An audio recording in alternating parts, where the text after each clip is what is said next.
यो से भरा हुआ था। नया फिरौन डरता था कि इजरायली बेहद शक्तिशाली बन जाएंगे, इसलिए उसने उन्हें गुलाम बनाकर उनसे बेहद बुरा बर्ताव किया। फिरौन ने आदेश दिया कि सभी इजरायली लड़के मार दिए जाएं। एक स्त्री ने अपने लड़के को टोकरी में रखा और उसे नदी के किनारे छोड़ दिया। उसकी बहन पी रही। फिरौन की बेटी नदी के किनारे नहा रही थी। उसे बच्चा मिल गया और उसने उसे रखने का निर्णय लिया। उसकी बहन ने उसके पालन पोषण के लिए उसकी माता की सहायता की पेशकश की।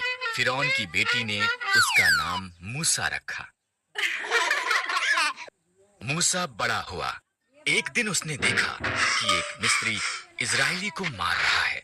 मूसा ने मिस्री को मार दिया और मिद्यान को भाग गया और 40 साल तक एक चरवाहा होकर रहा। मूसा होरब पर्वत पर अपनी भेड़ों की निगरानी कर रहा था।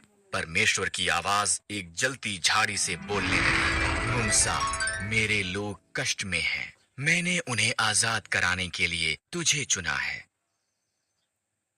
मैं नहीं कर सकता, मूसा ने जवाब दिया। मैं तुम्हारी सहायता करूंगा, परमेश्वर ने वादा किया। अपनी लाठी नीचे फेंक। मूसा ने किया। वो लाठी एक सांप में बदल गई। जब उसने इसे उठाया, वो पुनः एक लाठी बन गई।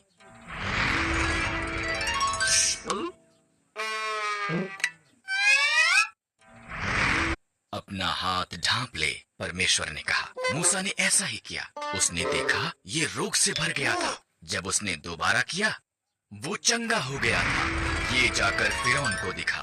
परमेश्वर ने कहा, मैं एक अच्छा वक्ता नहीं हूँ। मूसा ने कहा, मैं तुझे शब्द दूंगा। परमेश्वर ने कहा, तुम्हारा भाई हारून सहायता कर सकता है। इस तरह मूसा इजरायलियों को आजाद करने के लिए फिरौन को बताने के लिए गया। यूसुफ ने पोतीपर की अच्छी सेवा की। पोतीपर की पत्नी ने चाहा कि यूसुफ परमेश्वर के विरुद्ध पाप करे। यूसुफ ने इनकार कर दिया, इसलिए उसने उसके बारे में झूठ बोला। पोतीपर ने अपनी पत्नी पर विश्वास किया और यूसुफ को जेल में डाल दिया गया।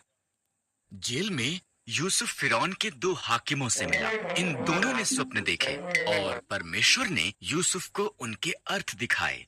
यूसुफ की व्याख्या सच्ची हुई। पिलाने हार को आजादी मिली, पर पकाने हार को फांसी दी गई। 2 साल बाद फिरौन ने व्याकुल कर देने वाले 2 स्वप्न देखे। पिलाने हार को जो यूसुफ ने उसके लिए किया था याद आया और फिरौन को बताया। इस तरह फिरौन ने यूसुफ को बुलाया और उसे अपने स्वप्न बताए। परमेश्वर ने यूसुफ को फिरौन के स्वप्नों का अर्थ दिखाया। 7 साल तक भरपूर फसल होगी, यूसुफ ने कहा।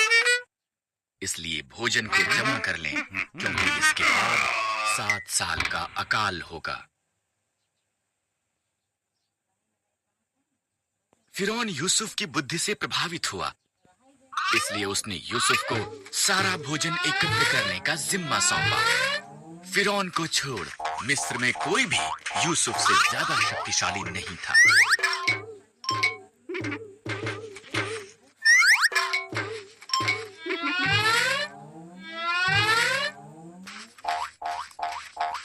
यूसुफ के भाई मिस्र में भोजन खरीदने के लिए गए।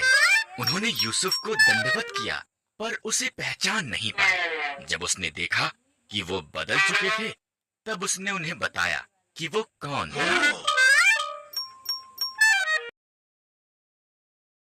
लोगों ने मेरे लिए बुराई का विचार किया, यूसुफ ने कहा, परंतु परमेश्वर ने उसे भलाई के लिए प्रयोग किया।